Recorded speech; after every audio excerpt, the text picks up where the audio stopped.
اسبا کا دل خوف اور حیرت کی وجہ سے تیزی سے دھڑکنے لگا اور اس کے ذہن میں بہت سے سوال گردش کرنے لگے، جیسے کہ وہ کیسے اندر آیا، کیا وہ یہ جگہ جلانے والا ہے، اب اس کا مقصد کیا ہے۔ ساتھ ہی اس کے نظر کلاک پر پڑی جو 36 بجا رہی تھی۔ میں کیسے یہاں سے باہر نکل سکتی ہوں؟ اگر نکلی بھی تو آگے ہی رومیرو ہوگا میرے باڈی گارڈ کے طور پر۔ میں اسے کیسے بچ کر سنان کے پاس جا سکوں گی؟ آخر یہ افیسر سوچ کے آ رہا ہے، مجھ سے کیسے توقع کر سکتا ہے کہ میں وہاں پہنچ جاؤں گی؟ اور سب سے بڑھ کر اگر وہ افیسر ہی نہ ہوا تو پھر؟ وہ لب چباتے ہوئے کمرے میں یہاں وہاں ٹہلتے ہوئے سوچنے لگی۔ انہوں نے ہڈی پہنی اور دروازہ بند کر کے کمرے سے نکل گئی، کیونکہ تجسس کی ہمیشہ جیت ہوتی ہے، اور وہ اس کے ہاتھوں مجبور ہو کر افیسر سنان سے ملنے جا رہی تھی۔ وہ جیسے کاسینو میں داخل ہوئی تو رومیرو نے اپنے قدم اس کی جانب بڑھا دیے۔ اسے اپنی جانب آتا دیکھ کر وہ سوچنے لگی کہ ایسا کیا کرے کہ رومیرو یہاں سے کچھ دیر کے لیے غائب ہو جائے۔ کیا کوئی پرابلم ہے؟ آپ کو کسی چیز کی ضرورت ہے؟ اور جیسے ہی وہ قریب پہنچا فوری سے پوچھنے لگا، ارحم کدھر؟ اس کے ذہن میں جو پہلا سوال آئے وہ وہی پوچھنے لگی ہے۔ سر کام کر رہے ہیں؟ وہ مشکوک لہجے میں بولا، کاسینو میں ہی، گیراج میں ہے، اگر آپ ملنا چاہتی ہیں تو میں آپ کو ابھی نہیں، کوئی بات نہیں، ایکچولی مجھے کمرے میں گھٹن ہو رہی تھی تو میں کچھ فریش ہوا لینے کے لیے باہر آ گئی ہوں۔ میں فاؤنٹین کے پاس جا رہی ہوں، اگر ہو سکے تو تم میرے لیے کولڈ ڈرنک لے کر وہاں ہی آ جاؤ، میرا کچھ ٹھنڈا سا پینے کا موڈ ہے۔ وہ اس کی بات کاٹے ہوئے بولی، اوکے میں لے آتا ہوں۔ جب وہ کہہ کر باہر کی جانب بڑھ گیا تو اسپرا نے آخری دفعہ اسے دیکھنے کے بعد اپنے قدم کاسینو سے باہر نکال لیے، جہاں ہجوم کم تھا اور گارڈز بھی کارنر میں کھڑے ہوئے تھے۔ اس نے ہڈ پہنا اور پارکنگ ایریا کی جانب چلنے لگی۔ وہاں کافی گاڑیاں دیکھ اسے گھٹن ہونے لگی، کیونکہ ادھر کسی بھی انسان کا نام و نشان نہیں تھا۔ وہ سر سے ہڈ اتار کر افیسر کو ڈھونڈنے لگی۔ مجھے لگا تم نہیں آؤ گی۔ اپنی پیچھے جانی پہچانی آواز سن کر وہ پلٹ کر سامنے کھڑے افیسر سنان کو دیکھنے لگی۔ میں نے کبھی نہیں سوچا تھا تم عام کپڑے پہن بھی سکتے ہو افیسر۔ اسپرا نے افیسر سنان کو ہمیشہ یونیفارم میں دیکھا تھا، اس لیے بولنے لگی۔ جس پر وہ ہنسنے لگا، میرا نہیں خیال ہمارے پاس زیادہ وقت ہے، کیا ہم سیریس ٹاپک پر بات کر سکتے ہیں؟ یہ مذاق تو چلتے رہیں گے، وہ مسکراتے ہوئے بولا۔ یہاں پر بات کرنے کے لیے اب کچھ بھی نہیں، میری فیملی اور دوست محفوظ ہیں، اس لیے سب ختم اب۔ اسپرا نے کندھے اچکاتے ہوئے کہا، ابھی کچھ بھی ختم نہیں ہوا اور نہ ہی ختم ہو سکتا ہے جب تک ارحم مر نہ جائے، یہ تم اچھے سے جانتی ہو۔ افیسر نے اپنا غصہ قابو کرتے ہوئے کہا، جس پر وہ اپنی مٹھیاں سختی سے باندھ کر کے رہی۔ ویسے تم مجھے ایک بات بتا سکتی ہو، تم اس کے پاس واپس کیوں آئی ہو؟ کیا تم بھول گئی تھی ہم نے کتنی مشکل سے تمہیں اس کی دنیا سے نکالا تھا؟ اسپرا کے چپ رہنے پر وہ مزید پوچھنے لگا، میں جانتی ہوں تم نے مجھے اور میری فیملی کو بچانے کے لیے کتنی مشکلات کا سامنا کیا ہے، اس کے لیے میں اور میری فیملی تمہارا جتنا بھی شکریہ ادا کرے کم ہے، لیکن اب بھی واپس آنے کا فیصلہ میرا اپنا تھا۔ میں اس سے نہیں جی سکتی، کیونکہ وہ تب تک سکون سے نہ بیٹھتا جب تک مجھے حاصل نہ کر لیتا۔ اسپرا نے وضاحت دیتے ہوئے کہا، مجھے سمجھ نہیں آیا تمہارا یہ فیصلہ، کیا تمہیں شک تھا کہ ہم تمہاری حفاظت نہیں کر پائیں گے؟ کیا یہی اصل وجہ ہے کہ تم واپس جہاں موجود ہو؟ افیسر، ایسا نہیں جیسا تم سوچ رہے ہو، میں بس اپنی فیملی اور دوستوں کی حفاظت کرنا چاہتی تھی۔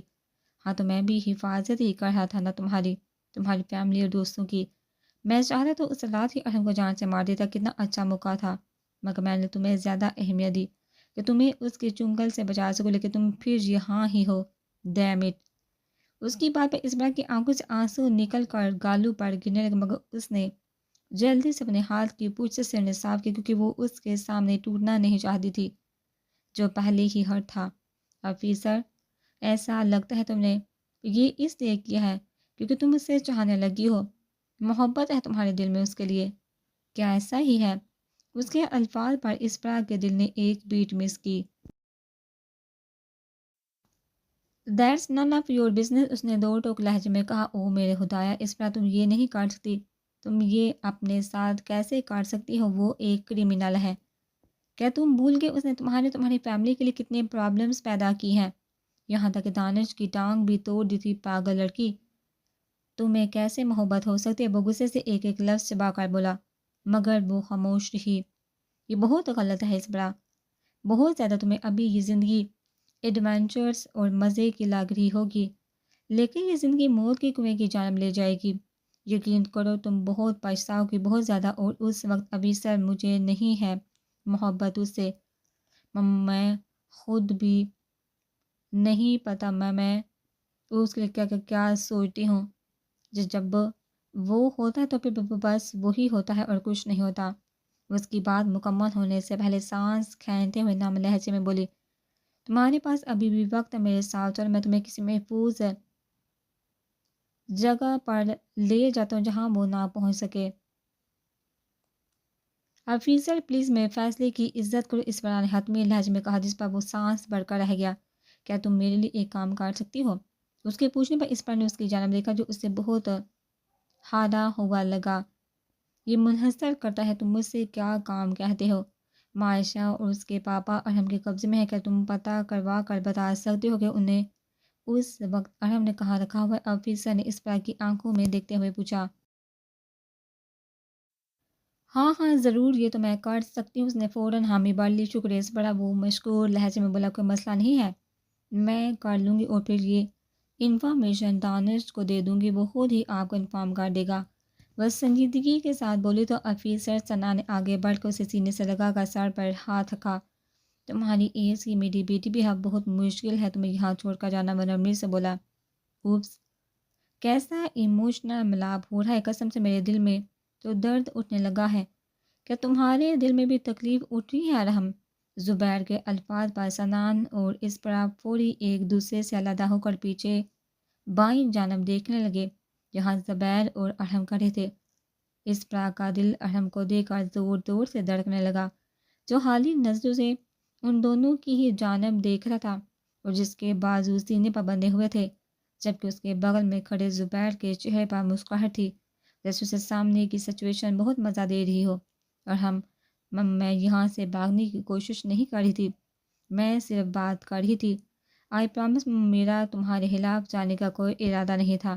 اس پر نے سنان کے سامنے آ کر اسے محفوظ کرنے کی کوشش کرتے ہوئے کہا، تم بہت کیوٹ لگتی ہو جب ایسے ڈرتی ہو، ابھی سمجھ آ رہا ہے تم نے اس سے شادی کیوں کر دی۔ زبیر نے مسکراتے ہوئے کہا اور اپنے قدم آگے کی جانب بڑھا، جس پر اسپرا نے اپنے قدم پیچھے کی طرف کیے۔ تم بہت بڑے اسٹوپڈ ہو اگر تمہیں لگ رہا ہے کہ تم ایک عورت کے پیچھے چھپ کر یہاں سے بھاگ سکتے ہو، زبیر نے سنان کی جانب دیکھتے ہوئے آنکھیں گھما کر کہا، میں عورت کے پیچھے نہیں چھپ رہا اور میں ہر صورت اس جگہ سے نکل جاؤں گا۔ جب میں یہاں آنا جانتا ہوں تو واپس بھی جانا بہت اچھی طریقے سے جانتا ہوں۔ تم مجھے مارنا نہیں چاہو گے، ظاہر سی بات ہے، شپمنٹ زیادہ ضروری ہے جو اس وقت میرے پاس ہے۔ سنان اسپرا کے پیچھے کھڑا ہو کر پرسکون لہجے میں بولا، تم شپمنٹ کی وجہ پر مجھے خود کو مارنے سے نہیں روک سکتے، ویسے بھی وہ دوسری تیار ہو کر کلائنٹ تک پہنچ جائے گی، وہ سنجیدگی سے بولا، اور اس رقم کو کیا جو تم پہلے ہی ان سے حاصل کر چکے ہو زبیر؟ وہ نرمی سے پوچھنے لگا۔ وہ شپمنٹ تم انعام کے طور پر خود ہی کی ٹیم کے پاس ہی رکھ لو، ویسے بھی تم نے دن رات اتنی محنت کی تھی اس پر ہم سے چرانے کے لیے، تو آفیسر اتنا اجر تو بنتا ہی ہے نا۔ مجھے اور میری ٹیم کو تمہاری بکواس انعام کی کوئی ضرورت نہیں، مرضی ہے تمہاری، ویسے بھی کچھ پل بعد تم اس دنیا میں نہیں رہو گے، زبیر کہہ کر اس کی جانب قدم بڑھانے لگا، جبکہ اسپرا نے پیچھے قدم لے کر آفیسر کے بازو پر اپنی گرفت سخت کر دی۔ ان شپمنٹ میں مجھے ایک لڑکی بھی ملی تھی جو میرے قبضے میں ہے، کیا نام تھا اس کا؟ اسپرا، ہاں یاد آیا، شیزا، تمہاری وائف۔ اس کی بات مکمل ہونے کی دیر تھی، زبیر نے آگے بڑھ کر زور سے ایک پنچ آفیسر کے منہ پہ دے مار، اگر اس کے جسم سے ایک بھی خون کا قطرہ نکلا نا تو میں تمہیں جان سے مار دوں گا۔ سنان وہ اس کا کالر پکڑ کر حلق کے بل چلایا۔ چھوڑ دو سنان کو، ارحم پہلی بار کچھ بولا۔ ارحم، تم ایسا کیسے کہہ سکتے ہو، تم اسے زندہ یہاں سے جانے کی اجازت نہیں دے سکتے، پلیز۔ وہ اس کا کالر چھوڑ کر پیچھے ہوتے ہوئے چیخا، ہمیں اسے جانے دینا چاہیے۔ زین بولا تو اسپرا نے اپنے پیچھے دیکھا جہاں وہ کھڑا تھا، یہ اسے نہیں چھوڑے گا زین، اور میں اپنی بیوی کو ٹارچر ہوتے ہوئے نہیں دیکھ سکتا جو وہ پہلے ہی بہت ہو چکی ہے۔ وہ اگر میں یہاں سے نہیں گیا تو وہ لوگ شیزا کو مار دیں گے، سنا نے آگے بڑھ کر نرمی سے کہا، جس پر زبیر سرخ ہوتی آنکھوں سے پلٹ کر اس کی جانب دیکھنے لگا۔ میں تمہارا قتل کر دوں گا، مار دوں گا میں تمہیں، وہ کہہ کر اس کی جانب آگا، مگر اس کے پہنچنے سے پہلے زین نے پھرتی سے بھاگ کر اسے اپنے بازو میں دبوچ لیا۔ زبیر میری بات سنو، شیزہ کو کچھ نہیں ہوگا، یقین کرو ہم لوگ اسے کچھ بھی نہیں ہونے دیں گے۔ زین نے جلدی سے بولنے لگا، نہیں زبیر، اسے اپنا آپ چھڑواتے ہوئے چلا نکلو یہاں سے، سنان اگر تم یہاں کچھ لمحے مزید رکے تو وہ تمہارا سینہ چاک کر کے دل نکالے گا۔ ہم سپاٹ لہجے میں بولا تو سنان جلدی سے اس جگہ سے نکل گیا۔ نہیں شیزہ، زبیر ہلکے کے بال چلا تو اس پر چھوٹے چھوٹے قدم اٹھا کر زمین پر اس کے برابر بیٹھ کے جاؤ، یہاں جاؤ، یہ سب تمہاری غلطی ہے، تمہاری وجہ سے ہوا ہے یہ۔ زبیر اس کی طرف دیکھتے ہوئے اونچی آواز میں بولنے لگا تو وہ شاخ سی اس کی جانب دیکھنے لگی۔ میں جانتا تم خوش ہوگی میری بیوی جو ان کے قبضے میں ہے، تم بہت بری ہو، اس پر بہت زیادہ، کسی کی بھی سگی نہیں ہو۔ نفرت ہے مجھے تم سے، میں تمہیں اپنے دوست کی زندگی میں 2 پل کے لیے بھی برداشت نہیں کر سکتا، تم اس جیسا انسان ڈیزرو ہی نہیں کرتی، دھوکے باز سے تم پیٹھ پیچھے وار کرنا جانتی ہو، میں جانتا تھا شروع سے تم دھوکہ دو گے اور تم نے کیا بھی وہی۔ اس کا یقین جیت کر توڑ دیا جب وہ 10 دن تمہارے پیچھے تڑپتا رہا تھا، تم اس گھٹیا دانش کی خدمت میں مصروف تھی اور آج بھی یہاں اس آفیسر سے ملنے چلے آئی۔ وہ سلگتے ہوئے لہجے میں بولنے لگا تو اس بڑا پتھرائے وجود کے ساتھ بھیگی آنکھوں سے اس کی جانب دیکھنے لگی۔ آئی ہیٹ یو سو مچ، بے شک ہم تمہارے بغیر زندہ نہیں رہ سکتا، اتنی شدید طلب ہے تمہاری، لیکن یقین کرو اگر وہ تمہارے ساتھ رہے گا تو بھی مر ہی جائے گا۔ جاؤ پلیز، چلی جاؤ، اس کی زندگی سے دور چلی جاؤ اس سے۔ اس کے الفاظ پر اس پر شدت سے رونے لگی۔ پر غور سے کس پڑا، get the hell out of here, Zain نے ایک ایک لفظ چبا کر کہا۔ زین تو تم تو جانتے ہو میں نے کچھ نہیں کیا، میں تو بس اپنے کمرے میں، جاؤ اس پڑا، زین نے اس کی بات مکمل ہونے سے پہلے کہا۔ زین جاؤ یہاں سے اس پڑا، میں بھیک مانگتا ہوں تم سے، اس پاٹ لہجے میں بولا تو اس پڑا روتے ہوئے ان دونوں کی جانب دیکھنے لگی۔ تبھی احرم اس کی جانب بڑھا، اس کا بازو پکڑ کر اوپر اٹھایا اور تیزی سے چلنے لگا۔ ارحم اسپرا نے تکلیف سے پکارا کیونکہ اس کے بازو پر گرفت انتہائی سخت تھی اور وہ اسے کھینچتے ہوئے کسی ڈارک ایریا کی جانب لے کے جا رہا تھا۔ ارحم پلیز میرا بازو چھوڑو، مجھے درد ہو رہا ہے۔ وہ اپنا بازو چلوانے لگی مگر اس کی گرفت اس پر اور سخت ہو گئی، تکلیف سے اس کے منہ سے کرا نکلی اور پاؤں کا بیلنس بگڑا جس کی وجہ سے وہ فرش پر گری، مگر وہ پرواہ کیے بغیر آگے بڑھتا چلا گیا۔ ارحم پلیز شٹ اپ، ارحم نے کہہ کر اس کا بازو چھوڑ کر اس کے بال اپنے ہاتھ میں دبوچے۔ کھڑی ہو جو، ارحم نے کہا تو وہ روتے ہوئے کھڑی ہو گئی تو وہ اسے بالوں سے پکڑ کر ہی گراج میں لے گیا جہاں ورکرز کام کر رہے تھے۔ اس طرح کے رونے اور گر گرانے پر سب گارڈ اسپرا اور ارحم کو دیکھنے لگے۔ میں تم لوگوں کی آنکھیں نکال کر عقاب کو کھلا دوں اگر تم میں سے کسی نے بھی اپنا سر اوپر کر کے ہم دونوں کی طرف دیکھا۔ اس کے وارن کرنے پر سب ورکرز اور گارڈز کے وجود کپ کپائے اور وہ فوری اپنی سر نیچے جھکا گئے۔ جلد ہی وہ لوگ لفٹ میں داخل ہو گئے جو انہیں سیل میں لے گئے۔ ارحم نے ڈارک روم کی سیل میں داخل ہو کر اسپرا کو زمین کی جانب دھکیلا جس سے وہ فرش پر گری۔ اس نے سسکتے ہوئے اپنے بال چہرے سے ہٹائے اور سامنے دیکھنے لگی، مگر جیسے اس کی نظر سامنے بیٹھی 2 انسانوں سے ٹکرے اس کا دل تیزی سے دھڑکنے لگا۔ معائشہ، اسپرا نے اس کی جانب دیکھتے ہوئے پکارا جو انتہائی بھیانک حال میں تھی۔ ایسا لگ رہا تھا مدتوں سے اس نے کنگھی نہیں کی، اس کے کپڑے بہت زیادہ گندے تھے جبکہ بازو، ٹانگوں اور چہرہ پر خون جمع ہوا تھا۔ ساتھ ہی اس کے نظر پاس بیٹھے چیئرمین صاحب پڑ گئی جن کا چہرہ اس کی پہچان میں ہی نہیں آ رہا تھا۔ ان کی آنکھیں باندھی اور انہوں نے دیوار کے ساتھ ساتھ لگایا ہوا تھا جن کے وجود پر جگہ جگہ ناخن درد سے ہوئے تھے۔ ان کے چہرے، بازو، ہاتھوں کی حالت معائشہ سے بھی بدتر تھی۔ اگر مجھے پتا ہو تو میرے پاپا مسلسل گھورنے سے واپس سانس لینے لگیں گے تو میں یہ عمل پچھلے 5 دنوں سے کر رہی ہوتی۔ معائشہ اس بات کے مسلسل دیکھنے پر چیختے ہوئے بولی، او معائشہ، او مائی گاڈ معائشہ، مجھے معاف کر دو پلیز، سوری، اسپرا نے روتے ہوئے کہا۔ او کم آن، اتنا تو میں بھی نہیں روئی تھی جب تمہارے شوہر نے میرے پاپا کو مار دیا تھا۔ معائشہ کے کہنے پر اسپرا فرش سے اٹھ گئی اور ہم کی جانب دیکھنے لگی جو اسے ہی دیکھ رہا تھا۔ تم ایسا کیسے کر سکتے ہو، کیسے کر سکتے ہو تم یہ؟ وہ چیختے ہوئے اس کے سینے پر مکے مارنے لگی۔ کیوں کیا تم نے یہ؟ بولو کیوں کیا؟ وہ اس کی شرٹ اپنے ہاتھوں کی مٹھی میں جگڑ کر بے بسی سے رونے لگی اور ہم نے اپنے شرٹ سے اس کے ہاتھ ہٹا کر خود سے دور دھکیلا۔ اس سے پہلے وہ واپس سے زمین پر گرتی، علی نے اس کا بازو پکڑ کر گرنے سے بچایا۔ اسی پل اسپرا نے مڑ کر کمرے میں دیکھا جہاں اسے محسوس ہوا کہ علی، احمد اور تیمیا بھی ادھر ہی موجود ہیں۔ احمد کے ہاتھوں میں چاقو تھا جبکہ تیمیا کے ہاتھ میں پستول موجود تھی، جس کی جانب روبوٹ کی طرح دیکھ رہے تھے۔ چلو تم نے سب سے مل تو لیا ہے، ہم نے حالی لفظوں سے اس کی جانب دیکھتے ہوئے بولنے لگا، کیا اب ہم لوگ اصل بات پر آئیں؟ وہ اسپرا اور ماشا کی جانب دیکھتے ہوئے بولا، تم پاگل ہو، قسم سے تم ذہنی مریض ہو، وہ چلائی میں جانتا ہوں تم ہو نا، میرا خیال رکھنے کے لیے، بالکل ویسے جیسے کل رات تم نے رکھا تھا جب پارٹی سے واپس آیا تھا، تم ایسے میرا خیال رکھتی رہو، میں ٹھیک ہو جاؤں گا، وہ ایک ایک لفظ چبا کر بولا۔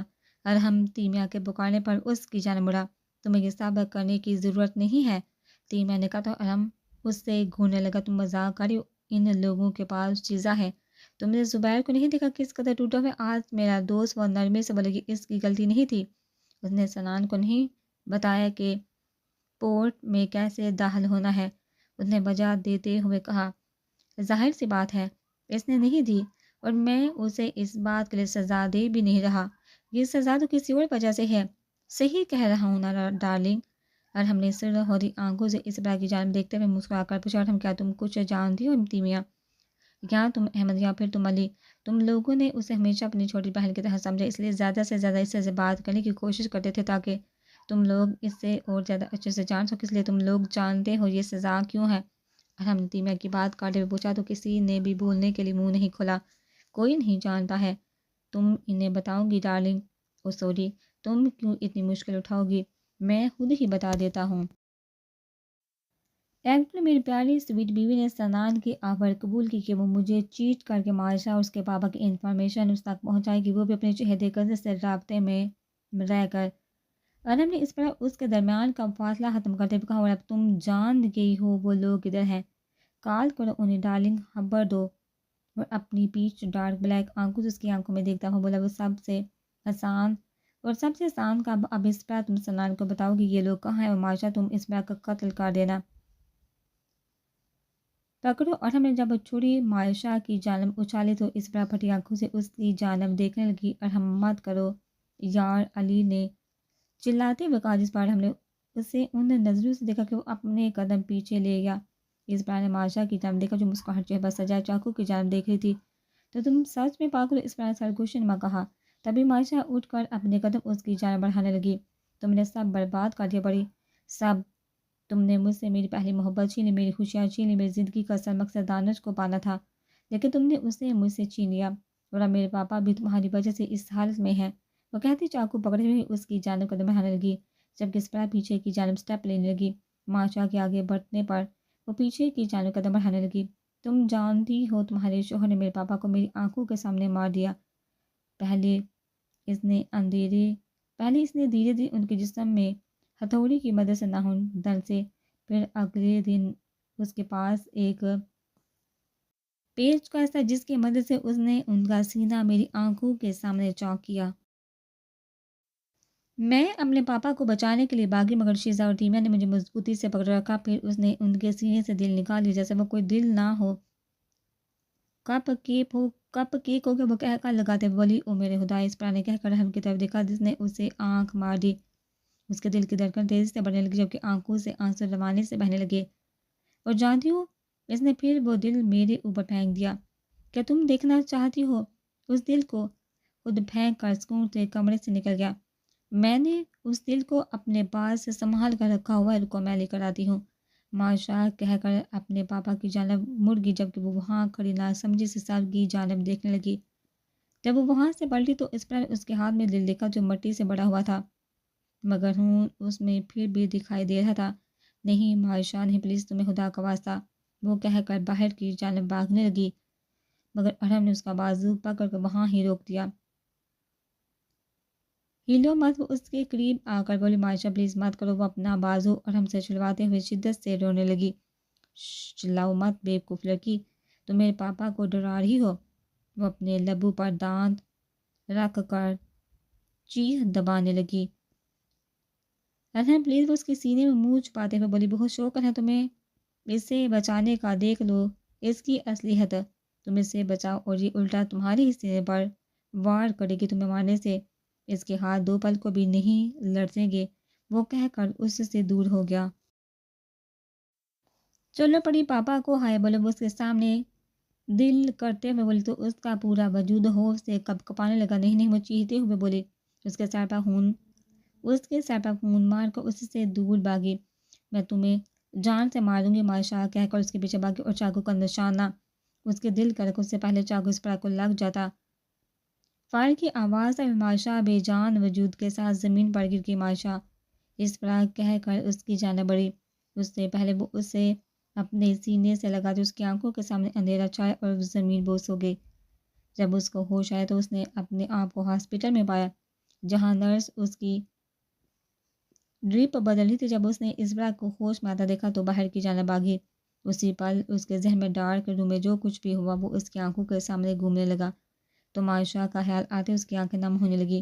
تبھی دروازہ کھول کر ارسل کمرے میں داخل ہوا۔ کیسا محسوس کر رہی ہو اب؟ ارسل نے اس کی آنکھیں چیک کرتے ہوئے پوچھا۔ فریش، اس نے مختصر سا جواب دیا۔ لاسٹ ڈرپ ہے، اس کے بعد تم گھر جا سکتی ہو۔ وہ پروفیشنل انداز میں بولا۔ مجھے بے ہوش ہوئے کتنا وقت گزر گیا؟ 23 گھنٹے۔ مجھے کیا ہوا تھا؟ وہ نرمی سے پوچھنے لگی۔ تم صرف سٹریس کی وجہ سے بے ہوش ہو گئی تھی۔ ارسل کی بات پر وہ تھوڑا سا اٹھ کر ترقی کے ساتھ سر لگا کے بیٹھ گئی۔ مجھے میری رپورٹ دکھاؤ، وہ سنجیدگی کے ساتھ بولی۔ Well, you had panic attack and your health is kind low. اس وجہ سے تمہیں گلوکوز کی ڈرپ لگائی گئی ہے، باقی تم بالکل ٹھیک ہو۔ ارسل نے سچائی کا مظاہرہ کیا۔ شکریہ ڈاکٹر، اس پر مسکراتے ہوئے کہا، جس پر وہ سر ہاں میں ہلاتا وہاں سے نکل گیا۔ جب آخری ڈرپ ختم ہوئی تو وہ کمرے سے باہر نکل آئی، جہاں علی اس کا انتظار کر رہا تھا۔ بغیر ایک دوسرے سے کسی قسم کی بات کے علی اسے ساتھ لے کر گاڑی کی جانب روانہ ہو گیا، پھر اس میں بٹھا کر ارحم کے گھر لے گیا۔ وہ بغیر کچھ کہے گاڑی سے باہر نکل آئی۔ اس سے پہلے وہ پاس ورڈ لگاتی ارحم نے خود ہی دروازہ کھول دیا۔ اسے اگنور کر کے کچن میں گئی جہاں پیزا بنا ہوا تھا۔ اس نے کچھ سلائس پکڑ کر امن میں رکھے تاکہ گرم ہو سکے۔ وہ باہر نکلی تو ارحم ٹی وی پر فٹ بال میچ دیکھنے میں مصروف تھا۔ وہ بھی ایک کتاب لا کر دوسرے کوچ پر بیٹھ گئی اور ساتھ پیزا بھی امن سے نکال لائی۔ پیزا کھاتے ہوئے کتاب پڑھنے لگی۔ پیزا کھانے کے بعد وہ اپنی پلیٹ واش کر کے اوپر اپنے کمرے میں چلی گئی، جہاں بالکونی میں کھڑی ہو کر باہر کا منظر دیکھنے لگی۔ تبھی اس کے کانوں سے گاڑی سٹارٹ ہونے کی آواز ٹکرائی۔ اس نے نیچے دیکھا تو ارحم گھر سے باہر جا رہا تھا۔ اس نے پلٹ کر کلاک کی جانب دیکھا جو صبح کے 2 بجا رہا تھا۔ یا اللہ، میری زندگی میں ہو کیا رہا ہے؟ میں جسے اپنا سمجھ اس کے دل میں میرے لیے اتنی نفرت کیوں تھی؟ ماشا، میں نے تمہارا کیا بگاڑا تھا؟ اس میں میرا کیا قصور؟ دانش نے مجھ سے محبت کی اور تم سے نہیں۔ تم اپنی نفرت میں اتنی اندھی ہو گئی کہ میں تمہیں بچانا چاہ رہی تھی اور تم مجھے ہی تکلیف سے اس سے اپنے الفاظ بھی مکمل نہیں ہو پائے۔ اور ارحم تمہیں میں کیا کہوں؟ مجھے تم پر غصہ ہونا چاہیے جو تم نے میرے ساتھ یہ سب کیا، لیکن میں تم سے ناراض نہیں ہوں جو تم نے مجھے ہرٹ کیا اور ماشا کو میرا قتل کرنے کو بولا۔ مجھے بس ایک عجیب سی الجھن ہو رہی ہے، تم نے یہ سب کیوں کیا؟ اور اس کا جواب تم ہی دے سکتے ہو۔ مجھے تمہیں بھی اتنا ہی درد دینا چاہیے جتنا تم نے مجھے دیا، لیکن میں نہیں دے سکتی، اگر میں چاہوں تب بھی نہیں۔ وہ اپنے ہاتھوں کی پشت سے آنسو صاف کرتے ہوئے خود سے بڑبڑانے لگی۔ میں بس اتنا چاہتی ہوں میں بھاگ کر تمہارے سینے میں چھپ جاؤں، تمہاری دھڑکنوں کی آواز سنوں، تمہیں اپنا بنا لوں ارحم۔ میں بس تمہیں چاہتی ہوں اور کچھ نہیں چاہتی۔ وہ اپنی آنکھیں خشک کرتے ہوئے لڑکھڑاتی آواز میں بڑبڑائی۔ وہ اٹھی اور اس کی وارڈروب ڈرائر ہر چیز پاگلوں کی طرح چیک کرنے لگی، شاید کوئی ایسی چیز مل جائے جو ارحم سے جڑی ہوئی ہو۔ وہ بھاگتے ہوئے نیچے اس کے آفس میں گئی۔ وہ دیوانہ وار ایک کبرڈ اور شیلفز چیک کرنے لگی جہاں مختلف قسم کے ڈاکومنٹس پڑے ہوئے تھے۔ اس نے ایک ڈرائر کھولنے کی شدت سے کوشش مگر وہ نہیں کھلا۔ اسٹوپڈ نہ ہو تو وہ زور سے آفس کا دروازہ بند کر کے باہر نکل آئی اور لیونگ روم کی شیلف سے چھاننے لگی مگر اس سے متعلق اسے کوئی بھی چیز نہیں ملی۔ وہ باقی اوپر کے شاید دوسرے کمرے سے کچھ مل جائے، مگر ان کمروں میں بھی اسے کچھ بھی نہیں ملا۔ وہ پورا گھر دیوانوں کی طرح چھاننے تھی، کچھ مل جائے، کچھ ایسا جو تم سے جڑا ہو، جیسے کہ تمہاری تصویر مل جائے، میں تمہیں دیکھ سکوں، لیکن مجھے کچھ بھی نہیں ملا۔ کچھ نہیں، میں یہاں پاگل ہو جانا ہے، پلیز پلیز آ جاؤ گھر واپس۔ وہ بے بسی سے کہہ کر اس کے جواب کا انتظار کرنے لگی مگر وہ دوسری جانب خاموشی ارحم کچھ تو کہو پلیز۔ وہ باقاعدہ گر گڑے مگر دوسری جانب سے کال بند ہو گئی۔ کال بند کر بغیر کچھ کہے، میرے سوال کا جواب دیے بغیر۔ وہ پتھری آنکھوں سے مجھ سے بڑبڑا اور پھر اس نے فون پکڑا، زور سے دیوار کے ساتھ دے مارا۔ جس سے وہ چکنا چور ہو کر رہ گیا۔ اس نے میرے منہ پر خون باندھ کر دیا۔ وہ مجھ سے کہتی کمرے میں جا کر ارحم کی بارڈوب کھولی، اس کے سارے کپڑے نکال کر غصے سے باہر پھینکے۔ وہاں سے فارغ ہو کر اس نے اس کا ڈرائر کھولا جہاں اس کے پرفیومز، گھڑیاں، ٹائیاں وغیرہ تھی، انہیں نکال کر فرش پر پھینک دیا۔ نفرت ہے مجھے تم سے ارحم، وہ نام آنکھوں سے سلگتے لہجے میں کہہ کر اس کی مہنگی اشیاء توڑنے لگی، ساتھ اس کا وہ عطر بھی توڑ دیا جو اسے بہت عزیز تھا۔ تب بھی اس کے دل کو سکون نہیں پہنچا تو وہ کینچی پکڑ کر اس کے کپڑے کاٹنے لگی۔ تمہاری ہمت بھی کیسے میرے منہ پر کاٹ کرنے کی؟ ہاؤ ڈیئر یو، وہ چیختی ہوئی فرش پر گرے اس کے سامان کو اپنے پاؤں سے ٹھوکریں مارنے لگی۔ نفرت ہے ارحم، مجھے تم سے نفرت ہے، جو تم نے میری پرواہ کی اور خیال رکھا اور اب میری پرواہ اور خیال نہیں کرے۔ I hate you for messing up with my mind and heart۔ اس نے چلاتے ہوئے اس کی گھڑیاں، پرفیومز، ہر چیز توڑی۔ وہ حالیہ گھر میں دیوانوں کی طرح چیخنے چلانے لگی، اپنے بال نوچتی۔ وہ وہیں زمین پر بیٹھ کر شدت سے رونے لگی، روتے روتے کب اس کی آنکھ لگی اسے احساس بھی نہیں ہوا۔ جب وہ سو کر اٹھی تو اسے احساس ہوا اس کے بازو سے بینڈیج اتر چکی ہے جو نرس نے لگائی تھی۔ وہ اٹھ کر بینڈیج تبدیل کرنے لگی جہاں خون خشک ہو کر جم چکا تھا۔ ایکڑوں چیزیں توڑتے اسے احساس ہی نہیں ہوا تھا کب خود کو بھی چوٹ پہنچا بیٹھی۔ تبھی اسے نیچے سے کسی عورت کے کھلکھلا کر ہنسنے کی آواز آنے لگی۔ وہ کمرے کو ایک نظر دیکھنے لگی جہاں ہر چیز ٹوٹی ہوئی تھی۔ وہ اٹھ کر کمرے سے باہر نکل گئی جہاں ابھی بھی کسی کی ہنسی اس کے کانوں سے ٹکرا رہی تھی۔ ہر قدم کے ساتھ اس کا دل تیزی سے دھڑکنے لگا۔ لیونگ ایریا میں پہنچ کر سامنے کا منظر دیکھ کر اس کی آنکھوں سے آنسو بہنے لگے جہاں ایک لڑکی ارحم کے گال پر اپنے لب رکھ رہی تھی۔ وہ حلق کے بال نم آنکھوں سے چکلائی۔ اس سے پہلے وہ لڑکی ارحم کے لبوں پر اپنا اسٹاپ اٹ لمپس چھوڑ رہی، اس کی پکار پر ان دونوں نے مڑ کر اسپرا کی جانب دیکھا۔ یہ کون ہے سویٹ ہارٹ؟ وہ عورت ارحم کے چہرے پر ہاتھ رکھ کر پوچھنے لگی جبکہ وہ بلینک آنکھوں سے اسپرا کی جانب دیکھنے لگا۔ اس عورت کا ارحم کے منہ پر ہاتھ رکھنا ہی اسپرا کے دل کو جلا کر راکھ کر گیا۔ وہ آگے غصے سے بھری اور اس عورت کا جبڑا سختی سے اپنے ہاتھوں میں دبوچ کر ارحم سے دور کیا، جس پر وہ عورت اسپرا کی اتنی شدید پکڑ پر کڑا کر ہے کہ بیوی ہوں، اس کی سمجھ آئے یا واپس سے سمجھاؤں۔ وہ اس کا منہ چھوڑ کر گلے سے پکڑتے ہوئے گڑائی، تو تم پاگل ہو، گلا چھوڑو میرا۔ جب اس لڑکے سے سانس لینا مشکل ہونے لگا تو وہ ٹوٹے پھوٹے الفاظ میں بولی، ہاں ہوں اپنے شوہر کے لیے آندھا اس کے پاس بھی، دیکھا نا میں تمہیں جان سے مار دوں گی، ٹکڑے ٹکڑے کر دوں گی تمہارے۔ اس سے فرش کی جانب دھکیلتے ہوئے بولی، ساتھ ہی پلٹ کر ارحم کی جانب دیکھنے لگی جو شوق کی حالت میں اسے دیکھ رہا تھا مگر اس کے یوں اچانک اپنی طرف دیکھنے پر خود کو کمپوز کر گیا۔ فلاور، بلیک ووڈ، تم جاؤ۔ پر ہاں، میں نے تمہارا شکریہ قبول کر لیا ہے، وہ مسکراتا ہوا بولا۔ تو ہاں میرے سر ہلاتی وہاں سے چل گئی۔ تم میرے ساتھ یہ سب کیسے کر سکتے ہو؟ کیسے ارحم؟ وہ چلاتے ہوئے پوچھنے لگی، ساتھ آنسو اس کی آنکھوں سے نکل کر اس کے گال چومنے لگے۔ میرے گھر میں مت چلاؤ لڑکی، وہ سکون سے بولتا ریفریجریٹر کی جانب بڑھ گیا۔ تم کسی دوسری عورت کو اپنے گھر میں لائے اور اسے خود کے گال پر کس کرنے دی، اگر میں نہ آتی تو وہ تمہارے ہونٹوں پر بھی اپنا لمس چھوڑ چکی ہوتی۔ تم ایسا کیسے کر سکتے ہو؟ وہ بھی اسی گھر میں جہاں میں بھی موجود ہوں، وہ بھیگے لہجے میں چلائی۔ یہ میرا گھر ہے، وہ آرام سے کہہ کر بوتل نکال کر پانی پینے لگ گیا۔ تمہارا گھر؟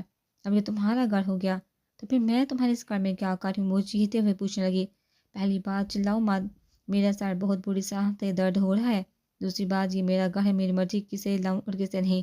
وہ مزے سے پانی کے گھونٹ بھرتا ہوا بولا، تمہارے نزدیک یہاں کوئی مذاق چل رہا ہے؟ اس کے قریب جا کر پوچھنے لگی، جو سمجھنا ہے سمجھو اسپرا۔ میں نے تمہیں تقریباً صبح کے 3 بجے کال کی کہ گھر واپس آتے تم ایسے ری ایکٹ کرو گے؟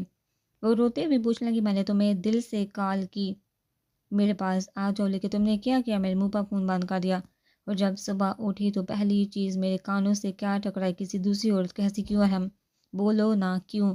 اس کے سامنے شدت سے روتے ہوئے پوچھنے لگی، تم مجھے چھوڑ کر چلے گئی جب میں نے تمہارے ساتھ جینا سیکھ لیا تھا، تم نے مجھے اس وقت دھوکہ دیا جب میں نے اپنی زندگی اپنے آپ تمہارے حوالے کرنے کی کوشش کر رہا تھا۔ وہ بھی چلاتے ہوئے بولا، او مائی گاڈ ارحم، تم مجھ سے کیا امید رکھ رہے تھے؟ تم نے مجھے کڈنیپ کیا، مجھے میری فیملی کو مارنے کی دھمکی دی، ٹارچر کیا، تمہیں لگ رہا تھا کہ میں سب بھول جاؤں گی، کوئی مذاق چل رہا ہے، میں یہی ہوں، اس پر تمہیں اچھا لگے یا برا لگے، اور تم مجھ سے کیا توقع کر رہی ہو؟ میں کوئی یونیورسٹی جوائن کر لوں اور کسی اسٹوپڈ عاشق کی طرح گھٹنے کے بل جھک کر ہاتھ میں انگوٹھی لے کر تمہیں پرپوز کروں؟ او ہیلپ پلیز! تم تو تب بھی واپس نہیں آئی تھی جب میں گھٹنوں کے بل میں پڑ چکا تمہیں پکار رہا تھا۔ وہ پانی کی بوتل فرش پر پھینکتے ہوئے جی ہاں، تم نے مجھے کوئی آپشن نہیں دی تھی، یہاں تک کہ یہ بھی نہیں بتایا میرے پیرنٹس زندہ بھی ہیں یا نہیں۔ وہ بھی چلاتے ہوئے بولے، مجھے زین کو تمہارے آس پاس رہنے کی اجازت نہیں دینی چاہیے تھی۔ وہ یہاں وہاں ٹہلتے ہوئے بولا، اسے درمیان میں مت کھینچو، اگر میں کچھ جان پائی تھی کہ میرے پیرنٹس زندہ ہے تو وہ بھی صرف اس کی وجہ سے، یہی وجہ اس لیے مجھے اسے تمہارے پاس آنے کی اجازت نہیں دینی چاہیے۔ تم ایسے کیوں ارم، تم مجھ سے بات کیوں نہیں کرتے؟ کیا ہر تم کیا محسوس کر رہے ہو تمہارے دل میں؟ کیا ایک پل تو میرے ساتھ اچھے اور سویٹ ہو جاتے اور دوسرے ہی پل مانسٹر کا روپ لے لیتے ہو؟ وہ کوچ کے چار میں اشارہ کرتے ہوئے بولے، جہاں ارم کو وہ لڑکی تقریباً کس کرنے والی تھی۔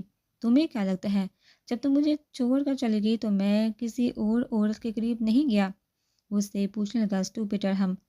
وہ اس کے سینے پر مکے مارتے ہوئے چلائی، اور تمہیں کیا لگتا ہے جب تم میری زندگی میں موجود تھی میں نے کسی عورت کی طرف پلٹ کر نہیں دیکھا؟ اس نے کہہ کر خشک سا کہکا لگایا، ارم پلیز چپ رہو! وہ اس کے سینے پر تھپڑ مارتے ہوئے گر کرانے لگی، گاڈ اس طرح تم پریوں کی کہانی میں رہتی ہو، تمہارے ہونے کے باوجود میں دوسری لڑکیوں کے قریب جاتا رہا ہوں۔ اس کے کان میں سرگوشی نما بولا، اسے دور ہو کر نم آنکھوں سے اس کی جانب دیکھنے لگی، تمہیں پتہ ہے میں بعض دفعہ جب تمہارے ساتھ بھی ہوتا ہوں تو تمہارے عکس میں کسی اور کو ہی تلاشتا ہوں کیونکہ تم سے زیادہ خوبصورت باہر کی دنیا ہے۔ اس پر کا ہاتھ اٹھا تھا اور ارم کے منہ پر اپنے چھاپ چھوڑ گیا۔ وہ بے یقینی سے اس کی جانب دیکھنے لگا جو اس کے سامنے دیوانوں کی طرح رو رہی تھی۔ میں ٹھیک کہتی تھی، میں تمہارے لیے کوئی کھلونا ہوں جس کے ساتھ تمہارے جیسا دل کرتا ہے ویسے کھیلتے ہو۔ نے سرگوشی نما کہا جس پر ارم کی آنکھیں پھیلی اور غصے کی جگہ احساس نے لے لی۔ تب تم جھوٹ بول رہے ہو نا، مجھے تکلیف پہنچانے کے لیے تم نے بولا تھا۔ جب تم کسی کو ہرٹ کرنا چاہو تو ہر حد سے گزرتے اسے ٹارچر کرنے کے لیے، اسے اذیت دینے کے لیے، مجھے یاد ہے تم نے بولا تھا یہی کر رہے ہو نا میرے ساتھ۔ اس کا گریبان پکڑتے ہوئے بولے، جو چاہے سوچو، مجھے کوئی پرواہ نہیں۔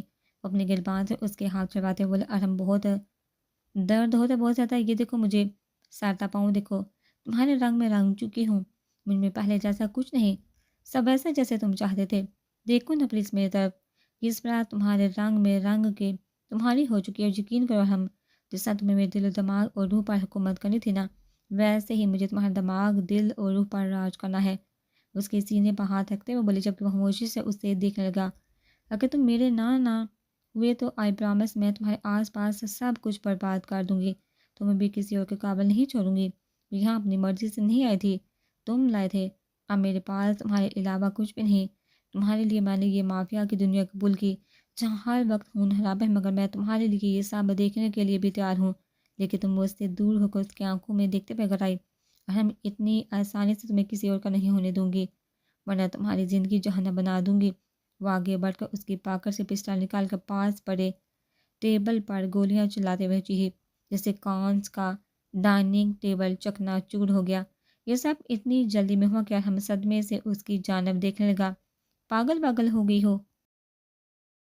وہ جلدی سے ہوش میں آ کر اس کا بازو پکڑتے ہوئے بولا، اس سے اندازہ لگا لینا کتنی تمہارے رنگ میں رنگ چکی ہوں، یہ اس بڑا عبدالجبار ہے بلکہ تمہاری ٹیسورو ہے جو تم جیسی ہے اور تمہیں اپنے تک محدود رکھنے کے کسی بھی حد تک جائے گی۔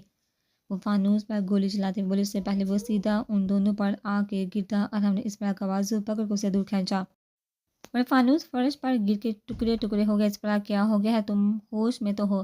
وہ اس سے پسٹل چھینتے ہوئے جی ہاں، نہیں ہوں میں ہوش میں، وہ نم آنکھوں سے چیختے ہوئے بولی، اسے ہاتھ چھوڑ کر گھر سے ہی باہر نکل گئی۔